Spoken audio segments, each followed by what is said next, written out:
jam 5 sore itu ada orang yang mondar-mandir di masjid. Bahkan saya laporan ke polsek itu juga diantar sama bapak sambungnya Alvaro itu. Kita nggak ada kecurigaan sama sekali karena orang itu sifatnya baik. Kepada tetangga pun dia baik, sama anak sambungnya pun juga dia baik. Kalau minta apa-apa pun diturutin, selalu diturutin. Ternyata begitu ditanya-tanya juga dia tetap aja nggak ngaku. Cuman kadang-kadang kan dia setiap minggu, hari libur gitu suka datang ngajak Alvaro jajan, beli mainan, kan begitu. Nah tanggal 4 itu sempat dia datang ikut mencari, bahkan nyebar ini poster-poster Alvaro itu dipajang di pinggir-pinggir jalan itu, terus sampai lampu-lampu merah juga ditempel. Itu yang nempel dia semua, yang nyetak gambar-gambar itu juga. Ini orang seperti ini saya sudah percaya, tapi pada kenyataannya kok dia justru malah jadi pelaku. Jadi kecewa sama saya lah.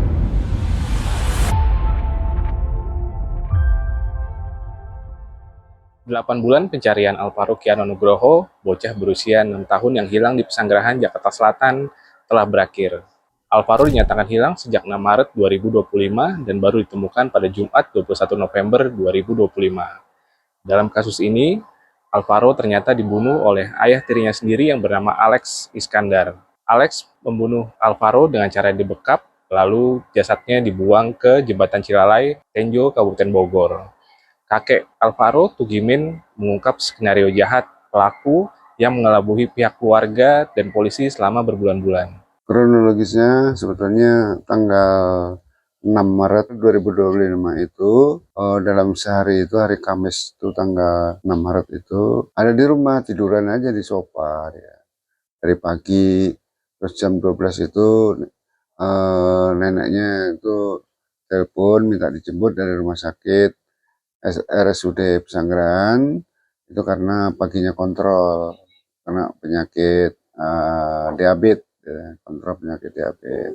Nah baru dengar kalau manggil kan bapak sama mama, kalau manggil saya mau kemana pak, mau jemput mama, aku ikut gitu kan. Ya udah ayo bangun, saya bilang gitu kan. Bangun dia, bangun, saya keluar siapin motor. Nah dia langsung kita berangkat jam 12 tuh. Akhirnya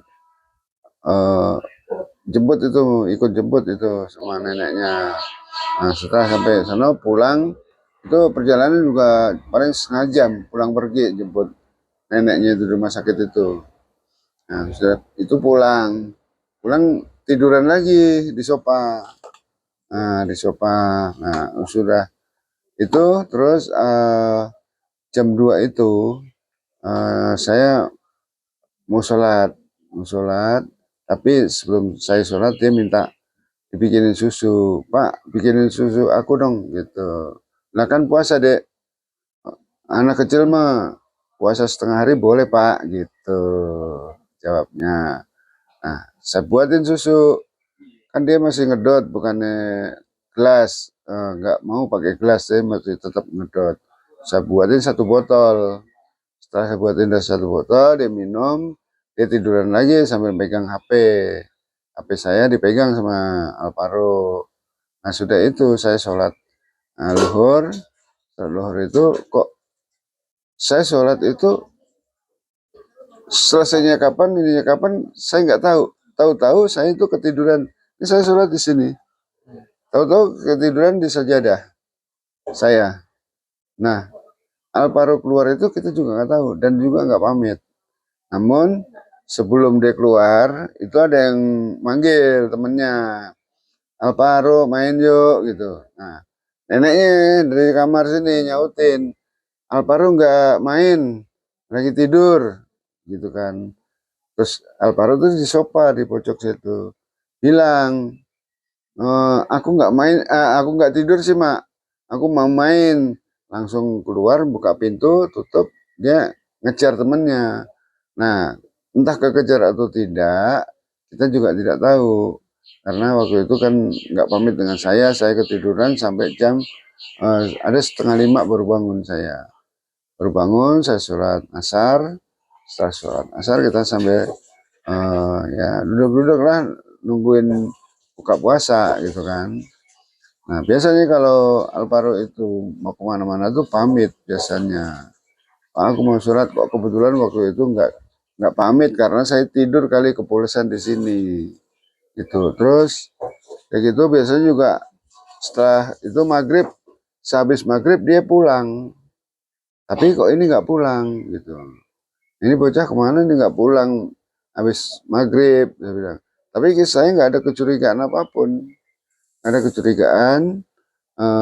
Saya pikir cuman main di depan, main bola, main lari-larian gitu di lapangan kopti depan itu. Sama teman-temannya juga gitu. Nah, setelah itu ada jam 9 tuh. Jam 9 itu saya disamperin Pak Sunaryo, mantan RW, itu naik motor berhenti di depan rumah. "Pak RT main minum jamu yuk," kata bilang gitu. "Wah, ayo Pak, saya kebetulan juga badan saya dari pagi loyo nih," saya bilang segitu. Jadi berangkat tuh kita berdua minum jamu jam 9 itu. Jam setengah 10 pulang kita habis minum jamu. Setelah pulang, loh kok cucu saya nih sendalnya nggak ada nih, kok belum pulang, kemana nih ya, saya bilang. Nah pikiran saya tuh terbuka tuh, agak terbuka tuh. Jadi ada pemikiran untuk mencari gitu. Akhirnya saya cari, ketemu temennya yang tadi manggil, itu dua orang, dua anak. Saya tanya, "Arul sama Andika tadi kan sama Rido, kamu tadi kan nyamperin Alvaro, sekarang kemana Alvaro? Kok nggak kelihatan di sini? Kamu pada main di sini kok nggak kelihatan sendiri, Alvaro kemana? Orang aku nggak main, nggak nyampur dari sore," katanya bilang gitu. Bilangnya nggak main dan nggak nyampur main sama dia, mereka-mereka itu. Nah sudah gitu kita cari ke sana kemari, terus langsung warga heboh gitu. Nah cuman di waktu kita nyari ke masjid itu juga nggak ada keterangan, nggak ada yang melihat gitu. Tapi jam 5 sore itu ada orang yang mondar-mandir di masjid, ditegur sama marbot gitu kan. Marbot tanya, "Pak, mau nyari siapa?" "Nyari anak saya, namanya siapa? Alvaro," bilang gitu kan. Nah, "No, ada anaknya main di atas di lantai 2," dibilang gitu kan. Nah, orang tersebut naik, namun marbot itu tidak kenal wajah seperti apa itu, enggak, karena enggak, waktu itu enggak diperhatikan sama marbot karena dia lagi tugas menyiapkan untuk buka puasa gitu kan. Nah setelah itu naik lewat tangga dalam, tangga kecil, keluarnya juga nggak tahu, keluar lewat depan apa lewat belakang juga nggak ada yang tahu, nggak ada yang tahu itu orang orang perginya itu. Nah terus kalau anak segitu banyaknya, ada sekitar di atas 20 lebih, itu kan pada main di lari-larian di atas di lantai 2 itu, eh, sebelum sholat maghrib itu kan pada lari-lari. Nah secara logika pasti kalau ada orang naik manggil nama anak siapapun pasti kan dia tahu gitu. Ternyata juga anak-anak itu juga nggak tahu, yang manggil Alvaro itu juga nggak ada yang tahu gitu. Nah sudah gitu ya sudah, akhirnya kita cari-cari ke sana kemari, tanya sono sini nggak ada yang melihat dan nggak tahu. Akhirnya saya jam 11 malam kalau nggak salah itu saya ke Polsek Pesanggerahan, melaporkan anak hilang gitu. Namun dari Polsek Pesanggerahan dikasih tahu, "Pak, ini untuk anak hilang itu belum 1 kali 24 jam nggak bisa, belum bisa gitu, harus nunggu dulu 1 kali 24 jam." Oh gitu, saya pulang. Bahkan saya laporan ke Polsek itu juga diantar sama bapak sambungnya Alvaro itu, diantar saya. pulangnya juga sama Alek, anak bapak sambungnya. Nah, udah begitu, udah laporan gitu, laporan ke polisi itu belum belum ini, dan terus dari pihak Polsek mengatakan, Pak, sekarang untuk penanganan anak hilang di bawah umur itu ada di Polres, Pak, gitu kan. Nah, oh gitu, Pak, saya bilang. Iya, sekarang penanganan di Polres. Akhirnya saya diantar sama, udah nanti diantar Pak ke bikin laporan ke itu Polres. Nah, akhirnya diantar saya ke Polres untuk membuat laporan. Dan saya begitu saya laporan di BAP saya, di BAP, setelah di BAP selesai setengah 12 selesai. Pak, ini laporannya udah selesai. Bapak pulang aja. Nanti dikabarin dari sini kan, gitu, dari Polres maksudnya. Saya tunggu, ternyata belum ada kabar dari Polres. Belum ada kabar sama sekali. Akhirnya tanggal 14 itu saya dipanggil lagi, bisa nggak hari ini datang ke Polres? Ya, ya, oke Pak, siap. Saya bilang kan gitu. Saya datang ke sana kira-kira jam apa ya? Waktu itu masih pagi juga, agak jam 10-an lah, kalau nggak salah. Kalau nggak salah waktu itu. Nah, terus saya buat laporan di sana, di BAP lagi.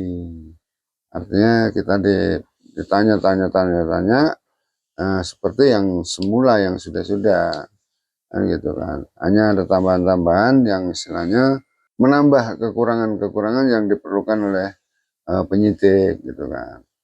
Nah, sudah itu saya pulang, eh, artinya kita pulang tetap kita mencari juga, tetap mencari Alvaro, keberadaan Alvaro itu di mana gitu sebenarnya. Udah kita pulang, setelah pulang belum ketemu juga, ya udah kita sambil menunggu dari pihak kepolisian, kita berusaha semampu kita untuk bertanya kepada ya orang-orang yang ngerti lah gitu kan. Nah, akhirnya itu pun juga jawabnya pada orang-orang yang saya tanya itu jawabnya apa? Anaknya ada Pak, sehat, cuman eh, diurus, dibilang gitu kan, diurus. Di mana ya Pak? Nah, ini saya belum mendapat petunjuk Pak, katanya bilang gitu kan, belum dapat petunjuk, berarti kan nggak jelas gitu kan. Karena nggak ada petunjuk juga nggak jelas kan. Nah, sudah begitu tetap kita berusaha terus. Yang dekat, yang jauh itu kita tetap mencari dan bertanya keberadaan cucu saya Alvaro ini di mana sebenarnya kan gitu. Nah, udah itu saya jalan lagi, yang cari informasi, saya cari di daerah-daerah sekitar Jatinegara yang tempat kumuh-kumuh itu, barangkali ada di sana gitu. Ternyata juga nggak ada juga gitu.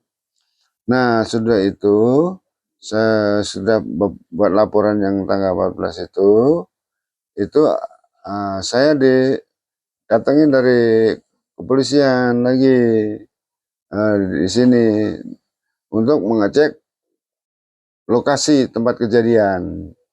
Nah, dicek masjid di rumah, dicek sampai jalan ke depan tempat main dicek. Nah, terus terakhir itu di masjid dicek juga, dinaik ke lantai 2 ke gang-gang kecil aja juga dia samperin gitu, dia cari gitu. Ternyata di situ nihil juga, nggak ada juga. Nah, sudah seperti itu, tetap kita berupaya terus. Nah, akhirnya saya tetap mencari dengan secara juga alternatif. Kita alternatif itu artinya kita pakai orang pintar, paranormal gitu. Itu kita cari. Cuman ya semua rata-rata mengatakan bahwa anak itu ada dan diurus orang katanya. Sehat lagi begitu waktu itu ya. Nah, sudah gitu terus saja. Setiap ada informasi dari anak Saya pun juga mencari, seperti Pak, cari Alvaro di daerah Pondok Cabe, kata bilang gitu, sekitar lapangan terbang. Kita cari, tetap aja belum bisa ketemukan. Nah, terus pada waktu itu hari 3 hari kemudian saya mengadakan sholat berjamaah di masjid Jami Al Muflihun dengan teman-teman, itu sholat berjamaah dan baca, ya baca sebisa-bisa kita, memohon kepada Allah untuk supaya bisa dapat menemukan cucu saya Alvaro Kiano Nugroho itu. Nah, sudah itu 3 hari kemudian saya sholat di masjid itu bersama teman-teman itu, saya dapat telepon dari bapak kandungnya dari LP. Setelah saya ditelepon, saya tanya, Mas Agus, tapi sebelumnya saya WA dulu, saya kasih kabar bahwa Alvaro hilang Mas, saya bilang kan gitu. Nah, kok bisa Pak? Kata bilang, ya namanya musibah Mas, saya bilang, saya juga nggak tahu. Saya bilang gitu. Terus gimana Pak? Ya sampai saat belum ketemu. Ya minta doanya supaya cepat ketemu, saya bilang kan gitu. Begitu saya nanya kepada bapaknya, Mas Agus sebenarnya punya saudara di Jakarta tuh ada berapa dan di mana aja alamatnya? Saya bilang, karena polisi menanyakan itu. Karena polisi penyelidikannya mengarah ke pihak keluarga gitu. Jadi pihak keluarga bapaknya Alvaro. Akhirnya dicari di bapaknya Alvaro itu di mana-mana dicari. Ketemulah di Bogor. Dari serse itu menemukan yang suaminya dibawa ke Jakarta. Diunjukin sama Marpot. Ini bukan Pak yang pada waktu itu datang. Bukan, dia bilang gitu. Jadi patah, udah enggak. Nah, akhirnya dipulangin loh ke Bogor. Dalam waktu 5 hari itu saya ditelepon dari kepolisian Batam. Nah, setelah ditelepon dari sana, halo, Assalamualaikum Pak Tugimin. Nah, ini kakeknya Alvaro ya? Iya Pak. Bapak dari mana ini? Saya bilang gitu. Nah, saya dari kepolisian Batam mau mencari alamat saudaranya bapaknya Agus, gitu. Kakaknya kan dari sana tuh. Akhirnya dicari ketemu. Akhirnya cari ketemu. Setelah ketemu dari Polres sana itu pun juga katanya untuk mencari alamat bapaknya itu juga perlu waktu 1 minggu. Walaupun sudah tahu persisnya, tapi tetap dia nunggu langkah selanjutnya. Nah, dan di sana pun juga nggak sembarangan, ibaratnya langsung tangkap, nggak, diselidikin dulu dalam 1 minggu, diputerin dulu rumahnya itu. Setelah hampir 1 minggu, dilapor ke RT, ke RW, baru masuk ke dalam rumah itu. Kaget dia, kaget, kok bisa tahu polisi kan gitu, dicari kan gitu. Nah, terus interogasi terus. Nah, akhirnya dia dipanggil ke Polres Jakarta Selatan. Dipanggil ke Polres Jakarta Selatan, ditanyain, eh, dikasih unjuk sama Marbot, bukan bapaknya Alvaro. Gitu. Sudah itu baru ya dari media, dari apa itu sudah pada datangan, ada yang wawancara. Malah waktu itu dipanggil ke bintang tamu Raffi Ahmad, eh, terus pagi-pagi ambiar, kan gitu. Terus ke Uya Kuya segala itu kita dapat undangan di Uya Kuya juga gitu. Nah tetap aja pakai itu juga dicari-cari, kita nggak ketemu, nggak menemukan. Nah setelah itu kakaknya itu datang ke Jakarta karena ada panggilan dari Polres, datang ke Jakarta. Setelah datang ke Jakarta, saya dipanggil, terus Pak Marbot tadi dipanggil untuk mencocokkan benar nggak orang ini yang datang gitu. Namun setelah konfirmasi ditunjukin, ternyata bukan juga, bukan. Nah udah begitu ceritanya ya, terus tetap polisi juga mencari, namun hingga saat kemarin itu belum ditemukan titik terangnya gitu. Pak, sampai akhirnya uh, Pak Tugimin mendapat kabar bahwa Alvaro ditemukan itu gimana Pak ceritanya? Nah kemarin kan berdebat kabar itu kan dari Ibu Kapolsek ya. Karena saya kemarin itu 2 hari, hari Sabtu, Jumat saya ke Polsek membuat laporan polisi lagi. Terus hari Sabtu saya dipanggil ke Polres untuk membuat laporan juga. Dan untuk laporan itu kita buat, kita ditanya saudara saya ada berapa, adiknya saudaranya Alvaro ada berapa, terus semua ditanyain sampai detik sekali. Ya kita jawab apa adanya. Nah, kalau memang ada, enggak nanti. Karena apa? Anak saya juga waktu itu habis meninggal itu juga anak saya yang nomor 2 meninggal. Habis meninggal, ibunya Alvaro itu pergi ke luar negeri itu setelah takziah 7 hari itu berangkat sekitar tanggal 27-an itu kalau nggak salah. Sudah begitu terus dari Polda, dari Serse Polda itu datang juga menanyakan juga tempat kejadian. Tempat kejadian ada di Masjid Al-Mumrikun, Pak. Gitu. Nah, Masjid Al-Mumrikun itu CCTV rusak. CCTV-nya rusak, nggak dipasang, nggak ada yang pasang CCTV di daerah situ. Nah, akhirnya sudah itu dari Polda udah Resmob, dari Resmob itu yang datang sama termasuk Srikandi Resmob itu juga ikut datang. Srikandi itu kan istilah katanya dia memang dari grup wanita semua untuk mencari keterangan-keterangan seputar Alvaro hilang. Nah dari situ belum diketemukan juga. Sudah begitu lain hari lagi tanggal 24-an atau tanggal berapa itu saya lupa tanggalnya. Datang lagi Pak, datang lagi saya diajak pergi ke Tangerang ke rumah si bapak sambungnya Alvaro.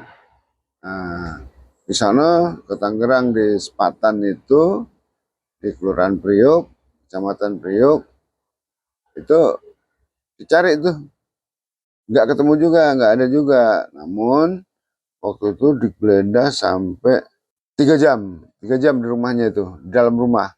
Nah saya sama dari Resmob itu, Pak Tugimin nggak usah keluar, di dalam mobil aja, katanya bilang gitu. Udah ngerokok aja katanya bilang gitu, kata Pak Rusbana itu dari Resmob itu. Nah udah begitu ceritanya, diinterogasi itu sampai hampir 3 jam lebih ya, hampir 3 jam lebih. Terus belum menemukan titik terang juga di situ. Nah, sudah seperti itu kita diajak muter-muter lagi, balik lagi dari Tangerang, balik lagi kemari ke rumah Marbot jam 2 pagi, kalau nggak salah itu ke rumah Marbot menanyakan tentang siapa sebenarnya yang datang pada waktu itu yang menanyakan Alvaro siapa. Nah, Marbot juga samar dia nggak hafal wajah gitu kan.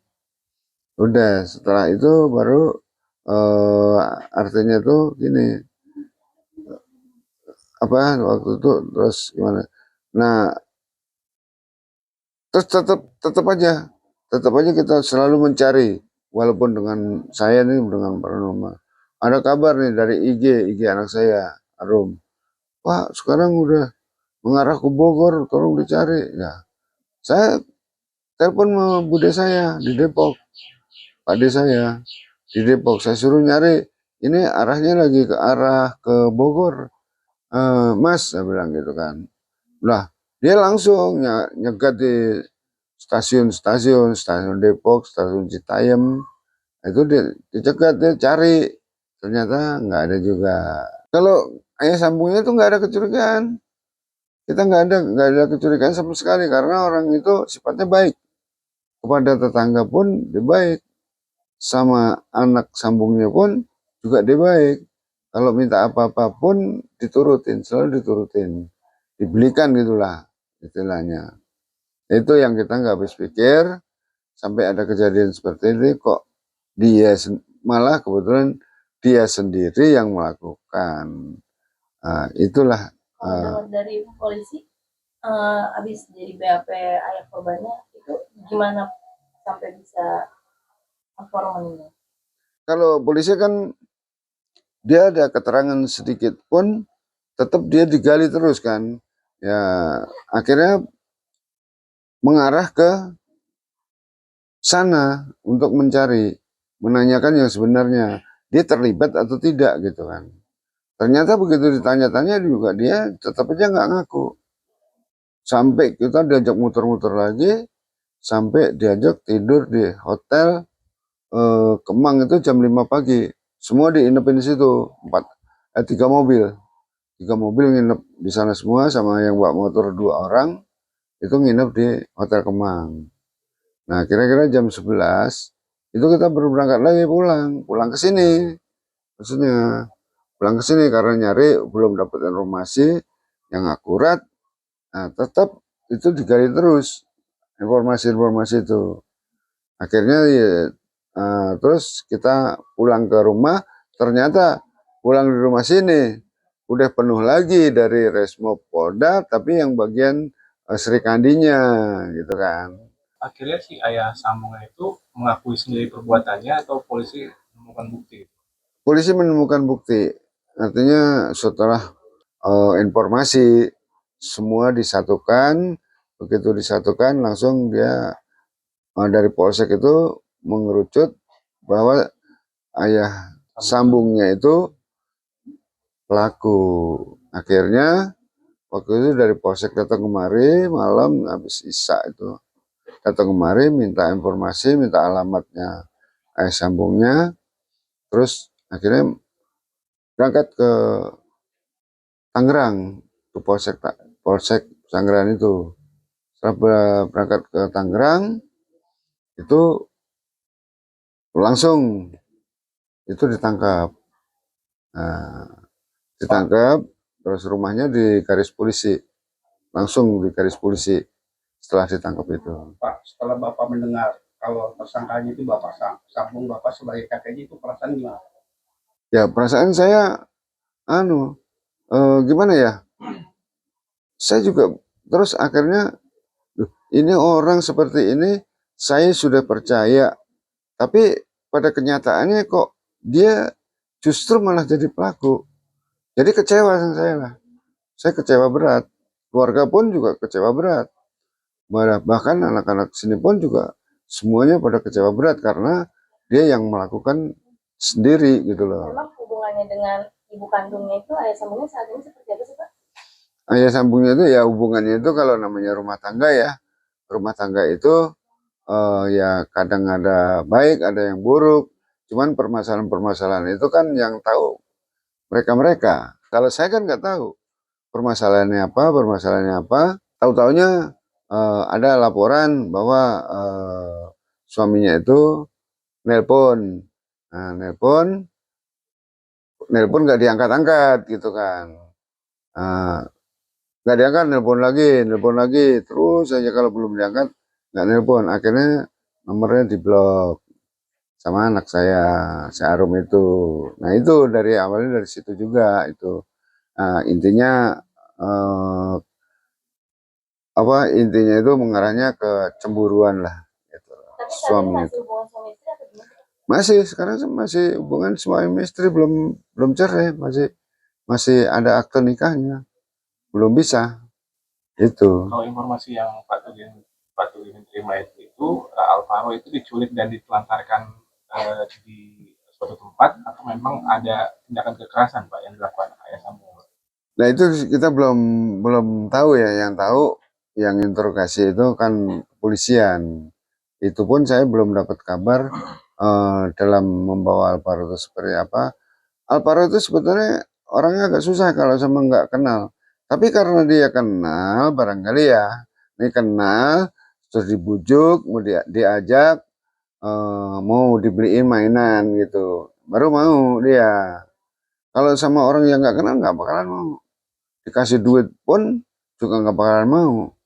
Anaknya agak susah kalau sama orang yang tidak dikenal.